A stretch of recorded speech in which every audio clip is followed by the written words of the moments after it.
I, 46 meters, have been with my wife, 45F, for 30 years. We started dating in high school in 1990. We were exclusive almost immediately. Obviously, we were both very young, and this was the first serious relationship for both of us. I went to college after high school, she worked full-time. I was at a local school, so I was home Friday, Saturday, and Sunday almost every week. I graduated in 1999 and I proposed. We always knew we were getting married and agreed it best to wait until I graduated. We moved out of state. We waited a few years to get married, and we are still married now with 3 kids. I have a great job, she doesn't have to work, our kids are awesome, and we have a full, rich life. I had always suspected with circumstantial evidence that she had cheated on me with someone from her work back before I graduated, around 1999. Just FYI, I have never cheated on her. I pretty much just let it go because I am willing to admit that I was never the most emotional person, the most caring person, or the most romantic person. Maybe she just needed some emotional support one day and 2 people just hit it off and it was a one-time mistake. Shit happens and you move on. After all, we were together for 8 to 9 years when this happened, and she never once did not show love to me. She denied it vehemently and swore I was the only guy she had and will ever be with, had sex with. It always stung a little, but I let it go. Fast forward 20 years to 2020, and I found out she was having some inappropriate conversations with a couple guys online on Facebook. They were flirty with sexual undertones, but I didn't really think anything serious. She's just that kind of person. After we talk about it and I ask a bunch of questions, the conversations went in all different directions. When she couldn't answer things, one of the guys is just some random loser that always had a crush on her, but it turns out the other guy is the one who she cheated on me with. My suspicions from 20 years ago were now confirmed, but not only did she have sex with him, they had a several-month-long relationship and they remained friends. So on days I was at school, she would go to his house after her work. She swears it meant nothing to her, and she even went as far as saying he was lame and she didn't like him that way at all. But it happened repeatedly for months. And she did become friends with him on Facebook 10 years after the cheating in 2009, and she chatted with him very inappropriately for about 6 months. And then the conversation suddenly stopped. Very odd. I don't know what to make of that. To make things worse, she would occasionally, like every 6 months or so, check his profile, like a photo or whatever. I know all this because I saw her Facebook activity log. She swears she never saw or spoke to him after 1999, it was only online. Not sure I believe her, but the nature of the online conversations, this was clearly headed to another meeting with him. And I'm not even sure it didn't happen again.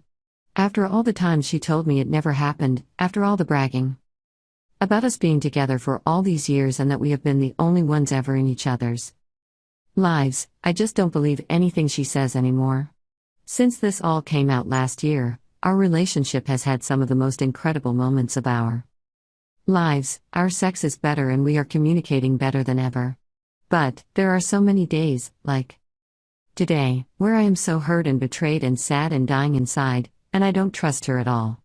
I hate to admit, but I just sit in the dark and cry all day. It happens a couple days a week. I don't believe anything she tells me about her relationship with this guy. And it's killing me inside. I want to know everything about her time with him, where they went and what they did. I can't stop thinking about it. Even when we are having a great time, I'm thinking about it. I ask her things and she gets defensive and says she doesn't remember. That's plausible, but I don't believe her. It's the things I feel I don't know that are tearing me up the most. I know that her other partner knew about me and was trying to break us up. He knew we were married and was sweet-talking her again. And she went along with it all. I obviously still love her, but my ego is getting the best of me knowing there is a guy out there who thinks this was okay to do to me, and that when she shows happiness now, in my head I am thinking that she is thinking I can't believe I got away with this. Probably not true, But I'm 50-50 on that one. I don't think I will ever truly forgive her no matter how much I love her. I just can't figure out if it is better to leave her so I can forget it all, or if life is better with the roller coaster ups and downs. I know she loves me. Maybe that's all we should need, but I am an emotional wreck. Will I ever get over this? It's been 8 months and I'm still devastated by it. I love my wife, I love our life, I live our family, but I am dying inside. Top 5 comments. 1. To cheat requires a series of conscious decisions. It is never a mistake. Talk to a lawyer. Get options and advice from a legal standpoint. Separate for a while so you could think things through. Surround yourself with people who you trust 110%. And end of it all, you should decide what to do: divorce or reconcile. Good luck. 2.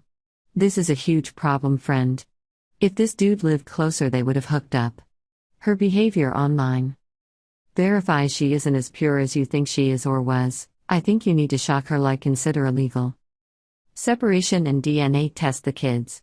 The fact she hid that previous relationship from you for this long indicates she isn't really the person you think she is. I'm sorry. 3. If you had found out she was cheating on you in 1999, what would you have done? This will never go away. The main issue being she doesn't seem to be showing any remorse. It was so long ago. She continues to lie by saying she doesn't remember. Does she have Alzheimer's? No? Then she remembers. She remembers every detail. Especially since she has decided to continue the affair. You are Plan B. Her safety net while she gets to play single. For any chance of reconciliation, she needs to provide a detailed timeline of the multiple affairs. She needs to actually show remorse. But given she has been lying to you for 20 years and the affair lasted this long, her only remorse will be just enough to get you not to leave. That's the only remorse she will have. That her provider will leave and she will have to go back to work. 4. You're really in love with the person you think your wife is. As she gets older and has suffered no consequences for her philandering, she is letting glimpses of her real self out because, why not? Nothing's going to happen to me. 5. It sounds like the boundaries of your relationship have not been respected. Even if it happened a long time ago, the trauma is happening to you now. I've read that betrayal trauma can take 5 years to recover from, with counseling and support in a marriage where both are committed to moving forward together. You are just starting the recovery process. Part of what seems to be holding you back is that you do not believe she is being honest. Disclosure is critical to healing for many people. She needs to be open and honest about the degree and duration of her infidelity. This might best be done in a safe space with a therapist for both of your sakes, as it will be painful to hear. There is no reason for her to be in contact with someone she was involved with under any circumstance. Yes, even if they work together, find another job. This isn't your case, but I'm making a point. This is a continued betrayal of your marriage and it should stop.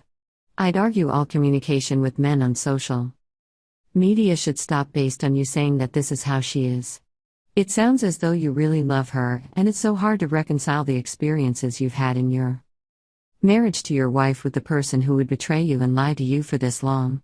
It's possible to move through this if you both want it and are willing to work hard. If you decide you don't want to, it's totally understandable. You don't owe her anything. If you do stay and work on things, make sure she is doing a lot of heavy lifting in terms of personal counseling and couples therapy with you while you work through your trauma with an expert of your own. I hear you make excuses for her behavior. Don't. You might be able to understand why something happened which will help you to forgive, but please don't think you deserve this. My fiancé, Heather, and I have been together since we were 24 and 20. We met each other when she started working at my place of employment and immediately hit it off. Within a few months we moved in together and happily lived together for 3 years. When I was 28, I got an amazing job opportunity out of state. It came during a great time because our lease was just ending, so I decided to take the offer. Heather initially was going to come with me but decided to temporarily stay behind to help her family take care of her sick grandma. After her grandmother passed away, several other familial obligations kept coming up, so she never ended up joining me permanently. I was gone for nearly 4 years, but we stayed in a long distance, what I thought was a committed relationship the entire time, with her periodically living with me for a few months at a time. Tonight I decided to finish up my Christmas shopping and remembered that Heather had talked about wanting to buy a particular camera lens in an email earlier this year but needed to pay off some bills first. I no longer have access to that email account but thought I would be an amazing fucking boyfriend and find a way to get her the expensive gift that I knew she would love, so I decided to see if she still had the email in her sent folder. We live together again and share everything, so I honestly didn't think it was an invasion of privacy or anything, but I ended up discovering that she was cheating on me for almost the entire duration that I was gone. I'm completely gutted. From what I can tell, the guy lives out of state, and based on their communication I don't think they ever met up, but after doing a bunch of digging I am disgusted with what I've found and have no doubts that she cheated on me. Her email was full of videos of him fucking jerking off, disgusting shit she sent him, explicit conversations, plans for a future together, etc. What makes me the most angry/upset is she even saved screenshots and audio recordings of Skype conversations and whatnot that they had. For what reason, I don't know, but it's clear to me that she loved this guy at one point. After spending the last 5+ hours searching frantically through all her personal information like a disgusting fucking creep while she sleeps, it appears that their relationship ended at least a year ago. Which makes sense, because that's not too long after I got back in town. Now that I know all this, it's so obvious and I feel like a giant jackass. All those times when she was too tired to talk or was busy with family stuff, she was just talking to that asshole. I just don't know what I should do. We just moved into our new house together this summer, we have pets together, all our finances are intertwined, we're supposed to leave in a few days to spend a week with my family for Christmas, and then a week with hers, and our wedding is scheduled for next fall. What the fuck am I supposed to do? Is this something that counseling could even get us through? A part of me just wants to pretend I never found any of this out because it's going to completely fuck up my whole life, but I know I will never be able to look at her the same way again. Should I just fume about it in secret for the next few weeks so I don't ruin our family's Christmases and then deal with it? I'm so pissed off right now, but I don't want to make any rash decisions. As much as I hate my fiancée in this moment, she's all I've ever loved for the last 9 years, and if there's some way to make this work, I'm willing to try. I just logically don't know how I'll ever forget the conversations they had. Please help. Thought I'd give this a chance to see if I can get some insight into my situation, as I can't see what I have done that's so wrong and what I can do to remedy it. So we've been married 15 years, together longer, and have 3 kids. She has a daughter from her first relationship who's now 18, I class her as mine. I've done everything for her, and we have a 16-year-old and a 13-year-old sons. Now she was upfront and honest when we got together that she was bi, and it was never an issue last year until she said she thought she was ultimately a lesbian and had fallen in love with her now fiancé.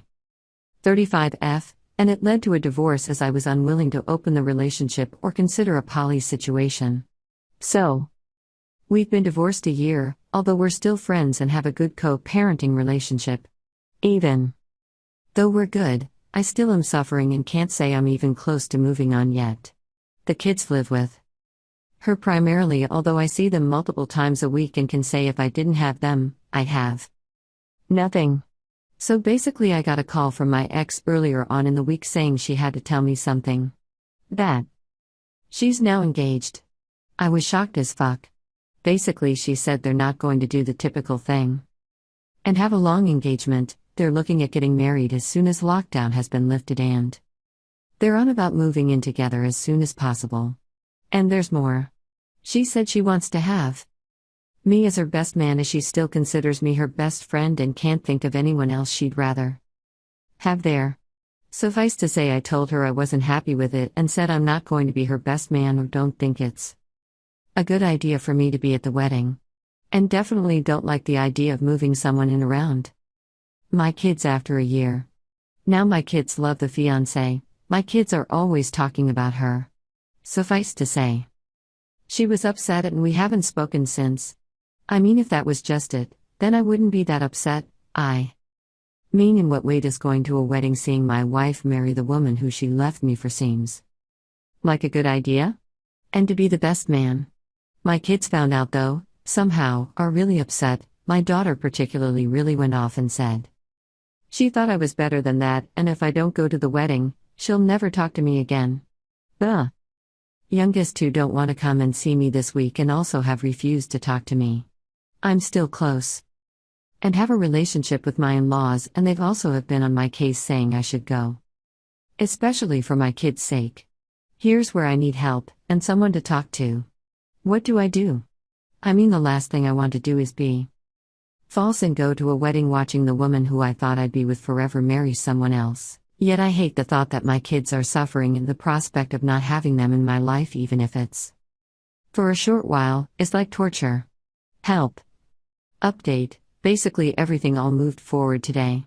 So I basically thought I'd be best to reach out to my daughter, so I messaged her along the lines of, hey, I know you're not talking to me now, but I think we really need to talk. To my surprise, she agreed and came over very quickly. Basically I said to her that as she's an adult, I won't sugarcoat things now. I'm really not in a good place, and her mom getting married to her girlfriend and asking me to be best man is a bit too much for me when I'm struggling to move on with my life. She said she sort of understands, but it hit her close to home. She then came out to me as a lesbian herself.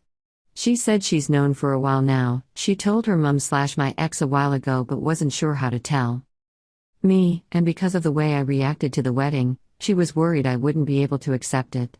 I reassured her that I love her dearly and I'm proud of her for being honest with me, and stressed the way I feel about her mum and her now fiancé is nothing to do with the fact they're lesbians, but because she's my ex-wife and I can't just turn my feelings off like that. I'd feel exactly the same if her mum was marrying a dude. We hugged it out, and she said she'd talk to her brothers and see if she can get them to come around, because they live with mum and see the fiancé often. They see her and love her a lot. So they don't understand. I said to her I can't promise I'd go to the wedding eventually, but if I feel up to it I may try, but it will be hard for me. While she was here, she FaceTimed her mum from her phone and I got a chance to talk to my ex. I basically was honest, said I feel like she blindsided me and sprung it on me without thinking about how I feel. Especially putting me on the spot about making me her best man. I said the invitation to the wedding was one thing, but that was a bit too much for me. She took it all in and apologized, and admitted it's because she's all loved up and her family are giving her all the platitudes about how happy and proud they are, so she got caught up in the moment. She asked me how I feel about it now. I said in all honesty, it's a bit too much to consider at the moment. But I definitely am not going to be her best man regardless. She understands and said she won't expect that of me. But if I didn't want to go to the wedding itself, would I be interested in going to just the reception? I said in all honesty I don't know if I can. And she shouldn't expect me to. She agreed and said she'll leave it to me and will try to understand if I can, but would be made up if I can. The boys were there, so I asked if she could put them on, but they didn't want to talk to me. Honestly, that feels like a punch in the balls, so I left it there before it started me crying and she saw it, and let the daughter leave. So I could be on my own. I've never liked her to see me too emotional, especially cry. So there you have it. We've all made peace as such, but there's a long way to go yet. Edit. A lot of people have said about her cheating. Whilst she did meet her now finance before we split, I don't believe there was physical intimacy. Possibly an emotional thing, but I don't believe they got together until we split. Edit 2: A lot of people have picked up on not showing emotion around my kids. I do show emotion around them. I'm loving, funny, affectionate, humble, etc., and I do show sadness at things like funerals, but I generally don't like them to see me cry, especially at things like this.